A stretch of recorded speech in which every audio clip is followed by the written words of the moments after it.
these guys. Come on. There's going to be arguments. There's going to be fist fights. There's going to be like tag team Texas death matches. I don't think there'll be any arguing or fighting because, of course, Harold won't be there. No. I will not be there. You're going to forget something. If we forget something, we'll just borrow it before we go in there. Neither a borrower nor lender be. Shakespeare said that. Shut up, Harold. The whole world is saying that.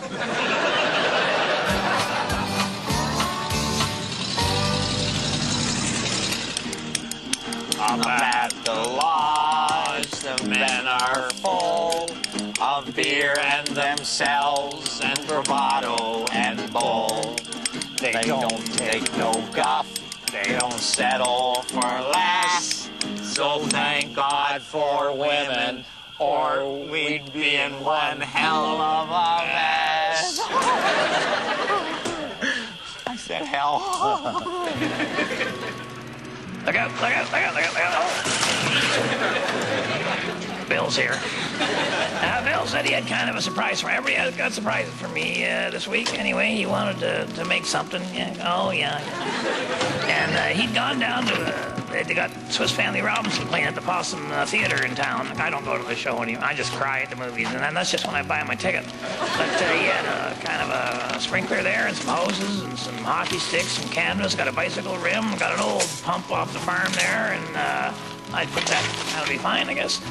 And I don't know what he had in mind, so he's trying. No, Bill, he's breaking that. Oh, I see. Okay, he's breaking the illegal curve, I guess, on that one. And then he wanted me to hold that, and I said, no, I don't. No, don't. Like, yeah, this is a better idea. I'll do I'd rather be a hammer than a Garfunkel. And then they wrapped the canvas around the hockey sticks and duct tape. Then in one hockey stick we went up high, and then we put the sprinkler on there. I'm starting to get an idea now that the hose is hooked up to the pump, you see. So what's going to happen is that whatever's in the pump's going to go around the hose and up the thing and out. And I think, yeah, I thought so. It's a shower type thing, but I'm saying, where's the water going to come from? You got to have water going into the pump before you can have water coming out of the pump. But here again, the old Swiss Family Robinson influence. He's gonna no, Bill. Nobody wants it. Oh yeah. All right. That's the ring barrel. Yeah, that'll be fine. Oh, that's good. Now you need something to make the pump go around. The pump's got to spin, Bill. You just kind of turn that by. No. He had jacked up the not only the price of his car, but actually the whole back end. And he took the tire off and he put just a rim on there. Now what's going on there? Oh, I see. What he's thinking there is you can use that as a drive wheel. Got no fire hose there. And, yeah, okay. This is like a power takeoff on the old John Deere. Nothing takes off like a deer. And so I wrapped the fire hose around there, and what's going to happen is, I guess, is that when you start her up and put her in gear and what have you, the wheel's going to spin, which is going to move yeah, all right, that's going to drive the pump. Going to pump the water from the rain barrel onto the hose and out the sprinkler. So he said to me, okay, he's going to get ready to take a shower and let me start her up here. And she's, oh, there you go. She's running good. Oh, Bill, you're going to spook the horses there. Wow. They must be put into gear. And, you know, it's unfortunate. He's forgotten one little detail. That baby is a front-wheel drive. Oh, that's unfortunate, isn't it? You know, anybody who puts that much work and ingenuity into something deserves a shower, don't you think?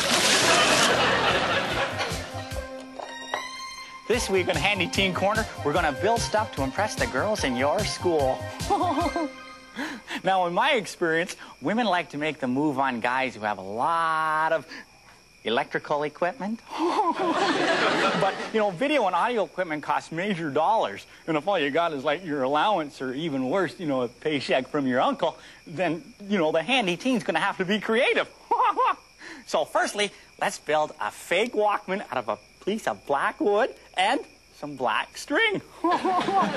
No, it's not going to work or anything. But look, you just plug it in, right? And then you sing like a popular song along with it, and who's going to be the wiser? You know, Muskrat Susie, Muskrat Sam. Oh, look, that guy's wearing a Walkman. Who knows if it doesn't work? I certainly don't. You guys are doing it, well, you know, it's like that. You could do that, right? So to get started, what we're going to need, of course, is the Handy Teen secret weapon. Duct tape. Okay, Harold. Next week, I'll show you how to build a lock for your room. Harold! So we just take it right up.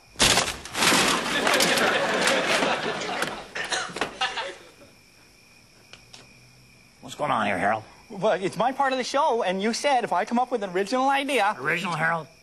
Handy teen corner? A handy teen secret weapon? Remember, if the cheerleaders don't find you handsome, at least they should ask you to do their homework for them. Now, I know a lot of you teenagers feel you have to rebel and be obnoxious and embarrass your parents at restaurants, but that's just a normal part of growing up, whereas getting a tattoo is stupid. A tattoo is basically a liquid sliver, and the liquid is permanent ink. Getting a tattoo is kind of like sucking on a pen with your whole body, and it's painful. There's only two things more painful than getting a tattoo. The first one being getting 2 tattoos, and the second one is getting either of them removed. Now, I know there may be some appeal in having Guns N' Roses tattooed on your butt, but 60 years from now, in the middle of your hemorrhoid operation, you're going to find out why it's not a good idea to get your surgeon laughing. Hey, hello, Red. I figured once the smell of this started wafting across the lake, you'd show up. Yeah? We thought every jogger in the world had taken their shoes off at exactly the same moment. You can't fool me, Red. I know you just love to wrap yourself around a bowl of my special chowder. Well, maybe sometime, Reg, but unfortunately, you've caught me on a day when I'm not starving to death. What is in there anyway? Is that skunk? No. No meat, Red. I don't eat meat. I'm a hunter, not a barbarian. No. Red, what you got here is cabbage, beetroot, Brussels sprouts, broccoli, and a big yellow turnip. You soak them all in vinegar until your eyes water so bad you can't tie your shoes. Then you bring the whole deal to a boil for a day and a half and then pour it into explosion-proof containers. If I had eaten this healthy back in the law firm, I'd have been able to handle twice the caseload. Well, you would have gone through a lot more suits, that's for sure. Now, listen, Reg, we're doing this Biosphere thing up at the lodge, and I thought maybe you might have some legal tips, you know, before we all kind of bunk in together like that. Oh, you have to be very careful there, Red. You should really draw up a contract going in that explains how problems will be dealt with. My niece went into one of these deals, and she came out with a bunch of new friends and a brand new baby. Golly, how long was she in there? Well, the Biosphere programs are always for a minimum of 2 years less a day, Red. 2 years? My wife isn't going to let me be away for 2 years. She says I can either be away for the odd weekend here and there, or I can be away all the time forever. There's nothing in between. Oh, sure. My wife went for Plan B. But I don't blame her. You know, I think she'd like me better now. But she's off in Europe with that tennis instructor, so she has no idea what she's missing.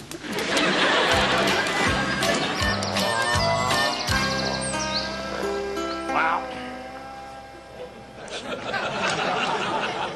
As soon as everybody found out this Biosphere 3 thing was a 2-year commitment, that pretty well kiboshed the whole deal.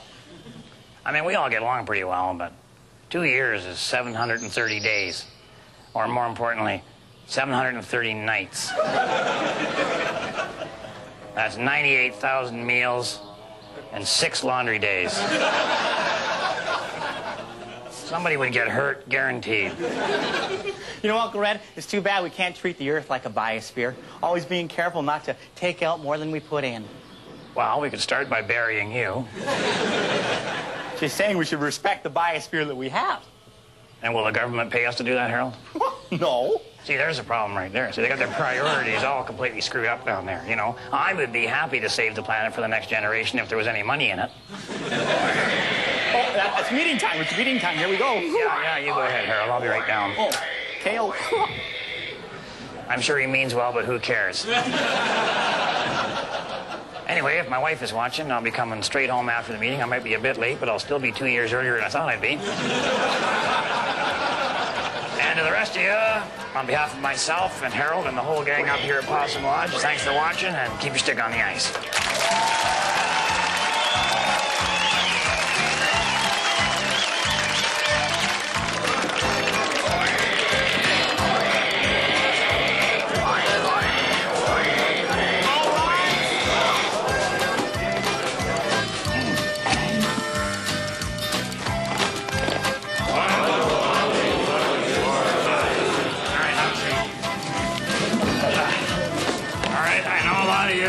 started going to the Biosphere thing, and I'm sorry that didn't work out. And